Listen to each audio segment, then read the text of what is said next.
Yeah, you can leave. It's always that awkward moment where they're waiting. We have the junior high group this morning as well. Good morning. Happy Mother's Day. I have a hat to wear. You like it? It says mom. If you turn it upside down, it says wow. Wow, mom.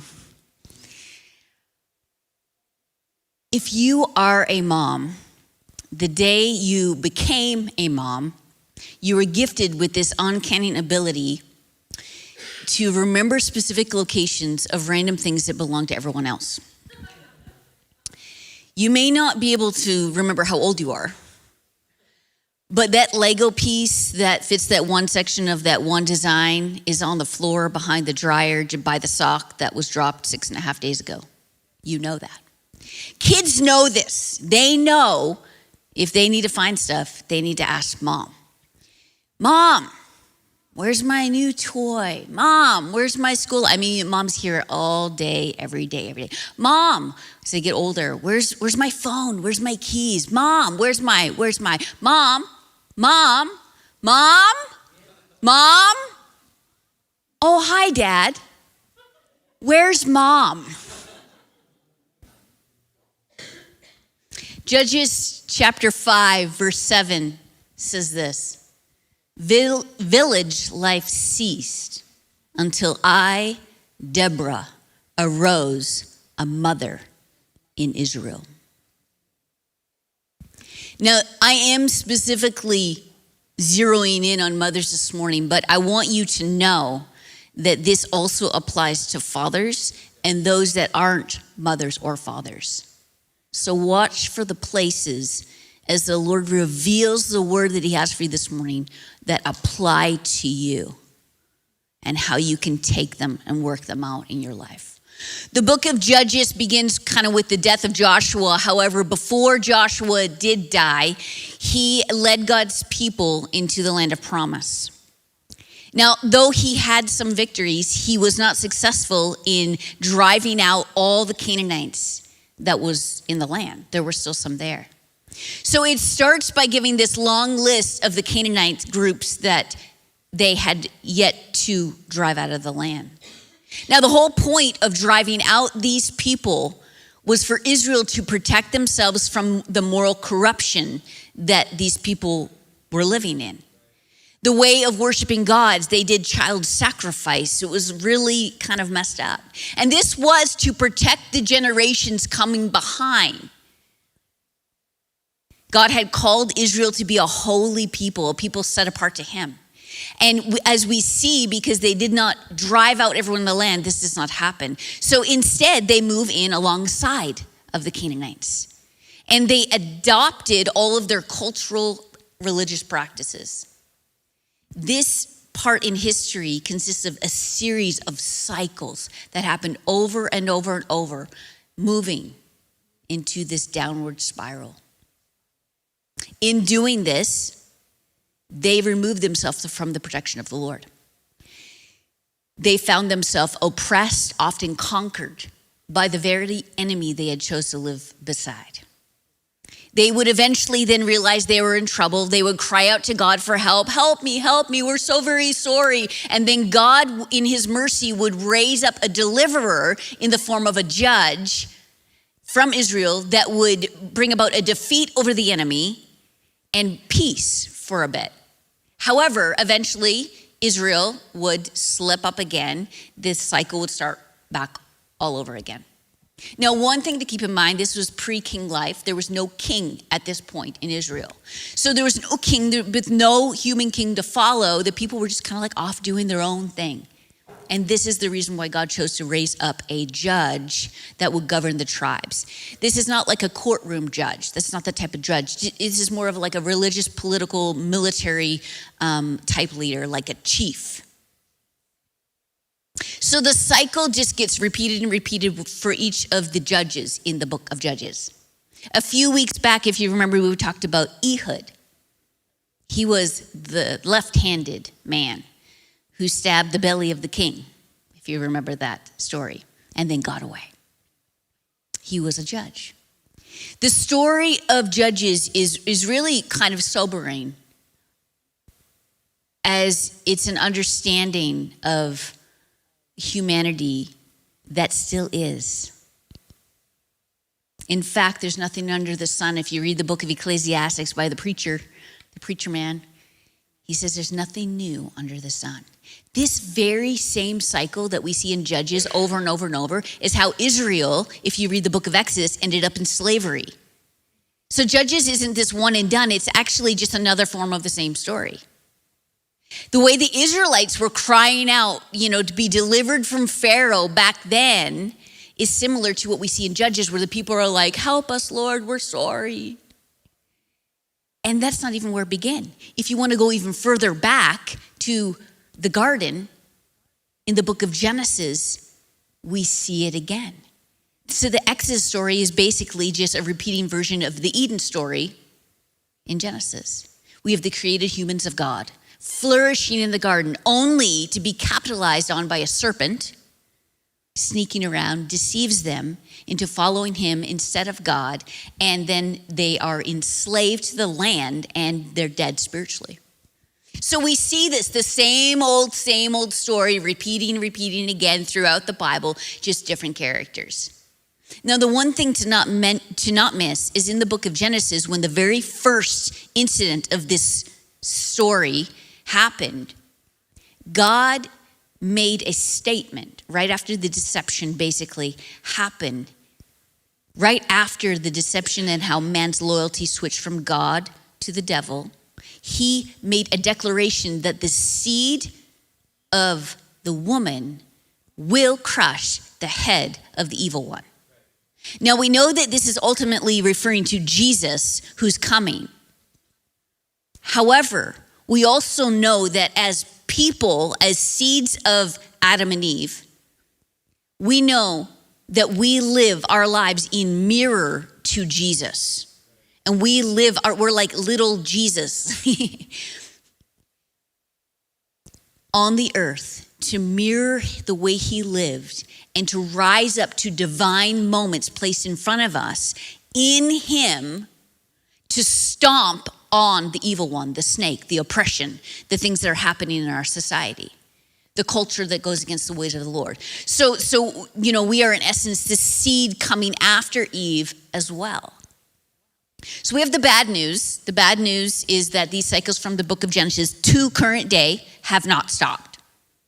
We have the good news. The antidote to the problem was given in the very first story in the beginning. The answer is Jesus in, and Jesus through. Motherhood. Motherhood is by far the best experience of my life. But it's not easy. In 1 hour, your heart can go from exploding to breaking. Motherhood is crazy. The early days, you literally could be covered in like poop and pee and vomit all at once. It's gross. There's a middle years where there's potential for your kid, honestly, to be annoying. It's potential, right? Like, whether they repeat everything you say, they just ignore you, they just do weird things, There's the kid that, doesn't listen, period, or talks about. There's the kids that refuse to go to school. Did you guys know that happened? Like, there's actually children. It's like, I'm not going to school. And they're like, then there's the teen years. The teen years are a mix of beautiful and scary. That's all I'm going to say about that one. Then there's the young adult years, okay, guys? Starting to realize, this is where your young adult children start to realize, again, that you're actually a real person. As their mom, as their dad, you're a real person. And with real feelings, something that they forgot when they turned about 10. And you've been waiting 10 years for them to come back to this. And it starts around that age, and then it grows, it gets a little bit better with every year. It's not yet consistent, but there's hope. Motherhood is a great responsibility. I was not just put on this earth to keep my children alive, although that's a funny thing to say. And often what it feels like on the daily. But mothers are 100% needed to and expected to slay. Slay. Slay, one definition, to impress strongly and favorably, especially by humor. Now, this is not the definition we're going to talk about today, although I like this definition of slay. And if you slay this way, mad respect for you. I love that. But slay for today is defined as to kill in a violent way. This morning, I want to talk about mothers and fathers, biological or spiritual, who slay. Straight out of the word this morning, we're going to uncover two women who slay the enemy at large and then the enemy in close. Let's go to Judges chapter 4, starting at verse 1. After Ehud's death, the Israelites again did evil in the Lord's sight. So the Lord turned them over to King Jabin of Hathor, a Canaanite king. The commander of his army was Sisera. Sisera had 900 chariots and ruthlessly oppressed the Israelites for 20 years. Then the people cried out to God. Deborah was a prophet who was judging Israel at that time. She would sit under the palm of Deborah, interesting, between Ramah and Bethel in the hill country of Ephraim. And the Israelites would go to her for judgment. So the Israelites are in a tough spot and they need God to deliver them. So Deborah is raised up to be a judge. And she's the wife of a guy whose name means flame. Interesting. And hers actually means honeybee, like a bee. So you have a bee representing wisdom, a call to service and leadership, if you look it up. And then you have, so the wife of flame, bee, here sitting under a tree. She is the judge and leader of the people. She loves to sit under her own tree, the palm of Deborah. I don't know if she named it or if it just was that way, but doesn't matter. She's bee under the tree, right between Ramah, the high place, and Bethel, which means the house of God. But wait, in the hill country of Ephraim, Ephraim means fruitfulness. So she's sitting on a hill of fruitfulness. So if you this human mouthpiece bee, full of wisdom and leadership, judging Israel under the tree on a hill of fruitfulness. People come for help. Why? Because they see her leadership, they hear her wisdom, and they know something fruitful will happen. She literally sits on fruitfulness. It's like they followed her and they see whatever she does, there's fruit. Verse 6, one day she sent for Barak, who lived in Kadesh in the land of Naphtali. She said to him, "This is what the Lord, the God of Israel, commands you. Call 10,000 warriors from the tribes, and I will call out Sisera, commander of Jabin's army, along with chariots and warriors, and I will give you victory over him." Deborah's been sitting under the tree for days. Now, she's not complaining. She likes this. She's loving it. But there's a stirring to do more, to take action. So she calls for Barak. Barak means lightning or to shine. He's the son of a guy whose name means delightful. So lightning, the son of delightful, receives word that he's been called by Judge Honeybee. And he comes and she's like, "Bro, it's time to act." Now keep in mind, she's a judge, but also a prophet. So she knows what's what. And when the prophet speaks, it's a very good idea to listen. Verse 6. In some translations, it says, "Hasn't God commanded you?" He's commanded you. And Barak looks at her and says, "I will go, but only if you'll go with me." Now, this is where I, being Deborah, would make, in her position, when he said that, would make this face.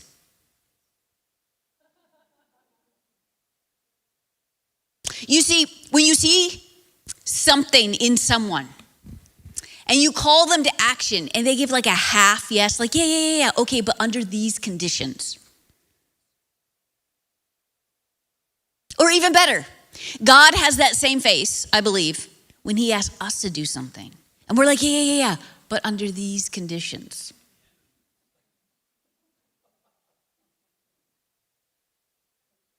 I don't know if Barak was just looking for a teammate, if he wanted a tribe. He's like someone to run with. It's more fun if we're together, groups.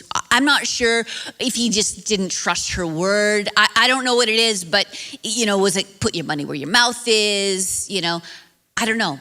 But in verse 9, she says, very well, I'll go with you. But you will receive no honor in this venture, for the Lord's victory over Sisera will be at the hands of a woman. So Deborah goes with him, and at Kadesh, Barak calls together the tribes. Over 10,000 warriors went up with him, and she also went with him. Now Heber the Kenite had moved away from the other members of his tribe and pitched his tent. And when Sisera was told that Barak had gone up to the mountain, he called for 900 of his chariots and all his warriors, and they marched down. Deborah says to Barak, get ready. This is the day the Lord will give you victory, for the Lord is marching ahead of you. So he goes with his warriors down to the slopes into battle. And when Barak attacked, the Lord threw Sisera and all the chariots and all the warriors into a panic. Sisera leaps from his chariot and runs away. Barak chased the chariots and the enemy and just gets rid of all of them. Not a single one was left. Meanwhile, Sisera runs and ran into the tent of Jael, the wife of Heber the Kenite, because they were on friendly terms with the king that he was following. Jael went out to meet him and said, come into my tent, sir. Come, don't be afraid. So he goes in and she covers him with a blanket. Please give me some water, he says. I'm thirsty. She gives him some milk from a leather bag. Nice fun fact. Covers him again. Stand at the door of the tent, he says, and if anyone asks if I'm here, say no. But when Sisera fell asleep from exhaustion, she crept up to him with a hammer and a tent peg in her hand. And she drove the tent peg through his temple into the ground, and so he died. Well, that was interesting. A lot happened there. They go, they fight. The evil commander runs away. He ends up at the tent of the woman, Jael. Jael's name means mountain goat. Because there was peace between the king and this house, it made sense that Jael would come out to meet him and welcome into her tent. Now she knows exactly what she's about to do. She knows. So she is coming out. He's expecting a warm response, but literally her palms are sweating. Her heart is racing. She knows what she's going to do here. She's trying to hide the expression on her face that she's going to literally kill him. She's trying to appear breezy. Everything's cool. We're just chilling. We're all peace. It's all good. Inside, her heart is racing and her eyes are fixed on one thing: to slay the enemy in front of her, to defend the God of Israel and his people. She says, come on, don't be afraid. Come inside. He walks into the tent. He's feeling a little uneasy, but overall pretty good. She's like, why don't you lay down? It's pretty much you just ran a marathon. You're probably tired. So let me cover you. He lays down. She covers him with a blanket. She's hiding him. And then he's like, I'm so thirsty. Could I get a drink of water? She's like, oh, I'll do you better than that. I'm going to give you some warm milk from a leather bag. Why milk? I don't know. Made him feel comfortable, put him at ease, maybe make him more sleepy. Not sure. It's a big gesture. This mountain goat had a plan. He drinks the milk. She covers him up, and he's like, hey, could you just stand at the doorway? Just tell people I'm not here. She just walks to the doorway. He closes his eyes. He's feeling cozy under the blanket, safe with a tummy full of warm milk. He drifts off into a sleep. She tiptoes closer, listening for his breathing. Has he hit his REM sleep? His breaths are getting deeper and longer. She listens. Is anyone coming towards the tent? Okay, I think I'm good. And it's now or never. Her heart now is like borderline a cardiac rhythm nightmare. Her forehead is now sweating as well as her palms. She listens again. Everything seems good. And then Jael pulls out this rusty, long, thick tent peg with this sharp pointed tip from the pocket in her skirt. She has the hammer behind her back. She pulls it out. She aims it up, and with one clean slam, that peg goes all the way through his head, even tacking the blanket into his temple, all the way through the floor. Blood is pouring everywhere. And if that wasn't enough to make her eyes pop and skin crawl, it was the sound of the crunch when the hammer hit the peg and went all the way through the skull that she could never unhear. What would appear as this random woman whose name means mountain goat, a non-Israelite, who the evil Captain Sisera thought he'd found an ally in, thought he was the one manipulating her, thought he was the one playing her, enticing her to deceive the army of the Lord. This woman has now literally crushed the head of this sneaky serpent, Sisera.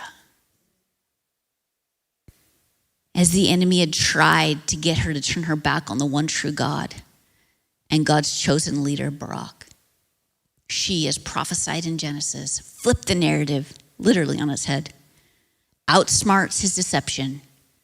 She counter-deceives the deceiver. Who is this woman? Seriously. As far as we can see, she's the homemaker. She's there in the middle of the day in the tent. I don't know what she's doing. I'm making fire, doing home stuff, cleaning, gathering food, water. I don't know. Maybe she's watching kids. I don't know if she's a mom or not. Maybe the regular, mundane things of life.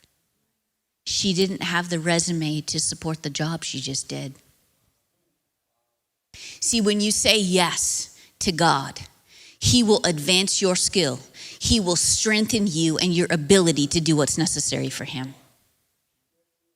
It has nothing to do with your credential, your resume, your experience. It has nothing about your background or your affiliation. It doesn't matter what color you are, or how old you are. It has everything to do with your trust and your surrender. Leaning into who you are rather than what you're known for. See, what God knows about you is more important than what people know about you. And equally so, what God knows about the person that's sitting next to you today is more important than what you know about them. We need to stop thinking for ourselves and start asking God what He thinks about us and what He thinks about others. Genesis 3:15, the seed of the woman smashing the head of the snake, but in this case, the seed of the woman was a woman. Through Deborah's initial stand, when she stood up that day as a mother and called Barak to do something, another woman could now stand. Verse 22, when Barak came looking for Sisera, Jael went out to meet him. She says, "Come, I'll show you the man you're looking for." I'm like, this is something. So he follows her into the tent and he finds Sisera lying dead with the tent peg through his temple. There's blood everywhere. If I'm Barak right now, I'm like, what just happened here? I don't know. Am I high-fiving her? Am I helping her clean up the blood? Am I are you okay? How on earth did she, this homemaker, overtake the commander of the army with his 900 chariots? He was a big deal. It was so many questions, but probably not a good time to ask. For me, I probably would just do all right, and just move on. So verse 23 says, on that day, Israel saw God defeat Jabin, the Canaanite king. And from that time on, Israel became stronger and stronger until they finally destroyed him. This is the story. This story on repeat. This time, the secret weapon pulled out. Not a sword or a tent peg. Not an impressive poker face, but the unwavering yes of a mother, Deborah, and a woman, Jael. How about us?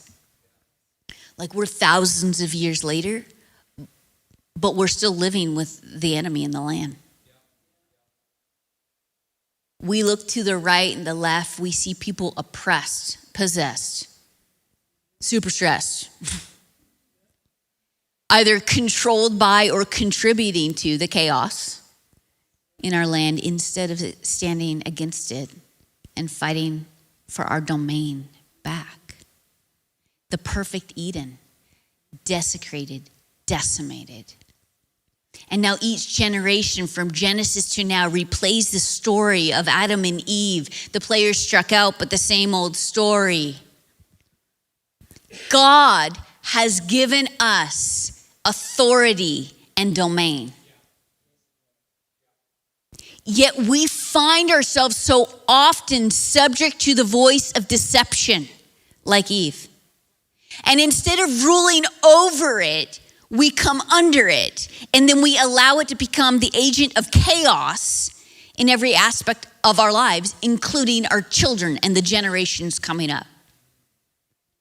God has called us as mothers and fathers to redeem what was stolen.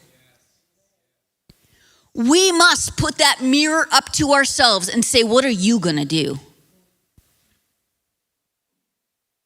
Judges 5 or 7, village life ceased until I, Deborah, arose a mother in Israel. See, Deborah was a prophet, a judge. She was a wise leader with fruit to prove it. But until she stood as a mother, there was no life. The community had stopped.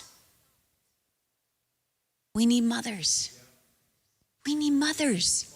We need mothers and fathers who will rise to the moment and move sons and daughters to slay the enemy in the land. Who you are as a mom, who you are as a dad will change communities. It's the only thing that will change.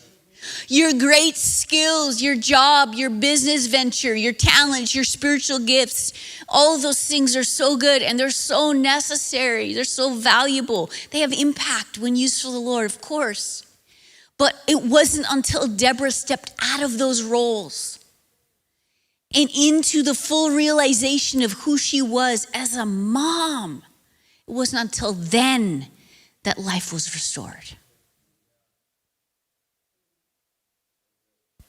So what did she do as a mother that was different than as a judge or a prophet? See, I believe that she saw something in that next generation and she called him to it. And when he didn't have the courage to go on his own, she's like, I'll go with you. You don't have to be a natural mom or dad. You don't even have to be like old enough. You could, because there's always someone coming up under you. God's calling you. He doesn't care about your life resume. It's time for mothers and fathers to stand up, to raise up a generation who can be courageous. We have to believe in them. To stop not believing in them.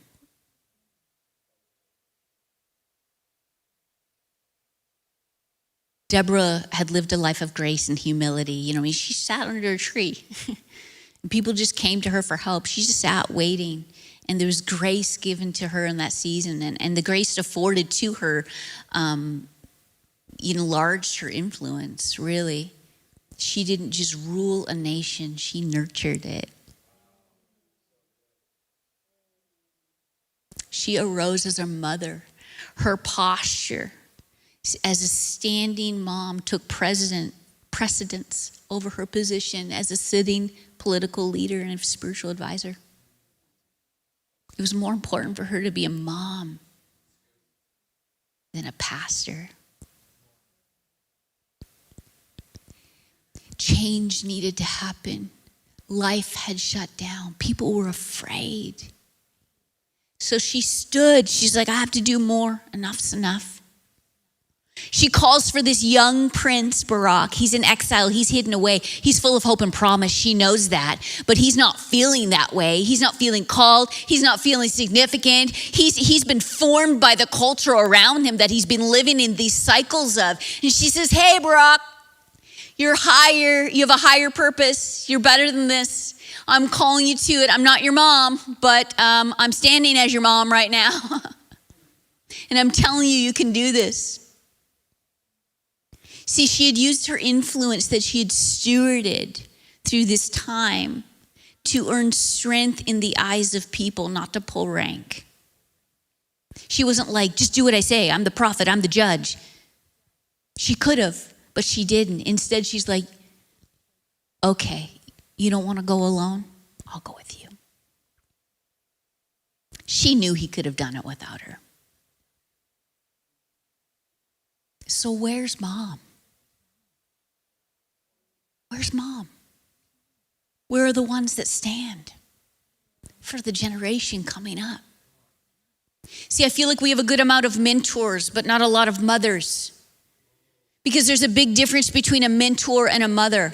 Mentors will reproduce themselves. They're like, this is how you can one day be in my position or my role. Mothers lay their lives down in order to lift you up. Mentors puff up as their mentees, do well. Mothers go low so a generation can stand on them. They say, my heart is to lift you higher than myself. Moms and dads have been replaced by, as people have chosen to be known by and live from their titles rather than their identity. See, we're quick to prophesy, but slow to nurture. We're quick to perform, but slow to give space. We're quick to be liked, but slow to call higher. Too often, we'd rather accept and tolerate things rather than stand up and challenge. God is looking for women and men who, with or without children, that would carry their heart for the next generation. Men and women who would say yes to carrying this anointing to believe in and invest more in those coming behind than you do in yourself. God is looking for us to not make this call small. It's not a small call, but to recognize that this is the one thing that will change our cities, our communities. This is the one thing that will restore life. Verse 12 of chapter 5, it says, awake, Deborah, awake. It's time for moms and dads to awake to this anointing, to this call, and call our sons and daughters to action. Like, how are we still sleeping when there's so much resting on us? Like, what has lulled us to sleep as a society, as moms and dads? What is it? Like, what is it? The enemy never sleeps. And I believe that he just sings these lullabies in our ears that soothe us into oblivion, thinking we're doing the right thing when really we've missed it. So what are the songs that he sings to our society? What are the songs he's singing?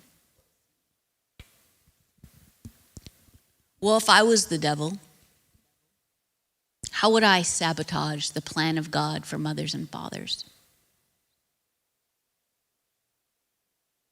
I would convince the moms and dads that support of their children in whatever they feel is best for them is what matters most. I would tell moms, as long as your kids feel loved by you and supported in their life choices, you're fulfilling your call as a mom well. I would have moms and dads feel if I was the devil, that their involvement could only be on the sidelines watching, that they're unqualified for any other role because one, maybe they're not good enough, two, maybe they've made too many mistakes. If I was the devil, I would tell those that aren't natural moms and dads that you don't have a voice or a place. That you have to leave that to someone else because you are definitely unqualified. If I was the devil, I would sing the song, "You're doing the best you can with the time you have." Chapter 5, verse 28 to 30, this is where it gets you. Sisera's mom, this evil commander of the army, is looking out the window, watching for her son, anticipating his arrival. The exciting stories of how he would tell how he decimated the people of God, the loot and spoils that he took from these people, retrieving while killing them. Here she is being a mom, loving my son, supporting his decisions. Like, did she always want her baby boy to grow up to do this? Or did the lines get blurred over the years? Like, how many times have the lines gotten blurred over our years to what we softly begin to tolerate now begins to dominate? Our jobs is not to cheerlead no matter what, not to support decisions that go against the heart of God, just as loving our kids. It's not about love or not loving. Our jobs is to stand as mothers, as fathers, and call a generation into the things of God, out of their self-made decisions, out of their relative truth, out of the things that they think is best for them, and into the ways of the Lord. We can't mix up the roles. Who's leading who? I challenge how deep our love is when we're willing to stand by and watch our children or watch a generation coming behind us make casual choices that in time will lead them down a path that they don't even see coming. I challenge our love as we turn a blind eye because, we just don't want to walk on eggshells around them, so we're just not going to look at that, thereby letting the cycles continue. If I was the devil, I would tell all the moms and dads that loving their kids is just keeping the peace.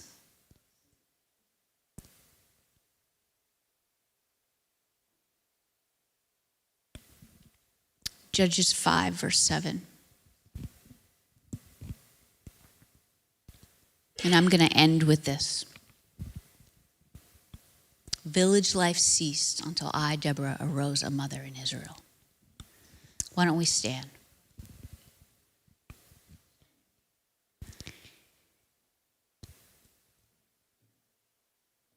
What can we do in leaving today and everything that you've heard to step in to this role as mothers and fathers? Number one, be a live example. Straighten your path to give them something to follow. 2, be a voice. Speak life, challenge, call them higher. Don't speak curses over the next generation. Speak blessing. Don't turn a blind eye to even their struggles or their personal truths and in order to not rock the boat, but be a voice, be confident in your leadership, biblical standards and strong convictions. You can leave your opinions in your head, but speak the word of life. Number 3, be a face-to-face mom or dad. Again, this is natural, this is spiritual. Be face-to-face, walk with them through life. They're afraid to do it alone, don't let them. Go with them. Number 4, be a hand up. Ask the Lord, what can I practically do? Like, you're calling all of us to this, but what can I practically do to launch someone coming behind me? one by one. Maybe this morning he'll start to highlight a person in particular for you to begin to invest in or pour in or pray over or call higher. To give your life for someone, not expecting anything in return. Because mothers and fathers selflessly give. Let me pray for you. God, I just thank you. What a privilege it is to be a mom, naturally and spiritually, to have a responsibility to guide and to pull that next generation out of what they're in and launch them into what you've called them. I pray today that as we go out from here, that you would give us inspiration and revelation into your word even deeper than what we heard this morning. God, and that we would be courageous, knowing that we have everything we need to fulfill the call that you have on us as moms and dads. Amen. I'm going to have you sit down for just a moment. There's two things I want to do. I'm apologizing. I'm going to have some of you stand up again. It's just up and down, so I'm sorry. This is like church calisthenics. We want to be a hand up today. And I felt for a couple weeks now that this was something that we were supposed to do today. If you're a single mom, could you stand? That's you too, Luann. I know. And stay standing. I felt today like that we were supposed to come around our single moms. And so this is what we have something to give you, ladies. But I'm also going to activate you in your generosity. We're going to lay hands on them. We're going to pray for them. As a dad and a mom of our church, we have something to give you. But I want to activate you. And you may not be, obviously you're not prepared for this because I didn't tell you it was coming. But I want to release you in your generosity to bless these ladies. Whatever you have in your pocket, listen to the Lord. How can you bless them? How can you sow into them? And if you're like, man, I didn't bring cash and I'm still a check writer, but I left my check at home, then ask them for their Venmo. You can send them something. You can sow into them. I believe as a church, it's important for us today to come around these ladies. And so I had them stay awkwardly standing for a few moments so that you could make sure you knew who they were. Because now I'm going to have you surround them and we're going to pray over them. Come on. Yeah.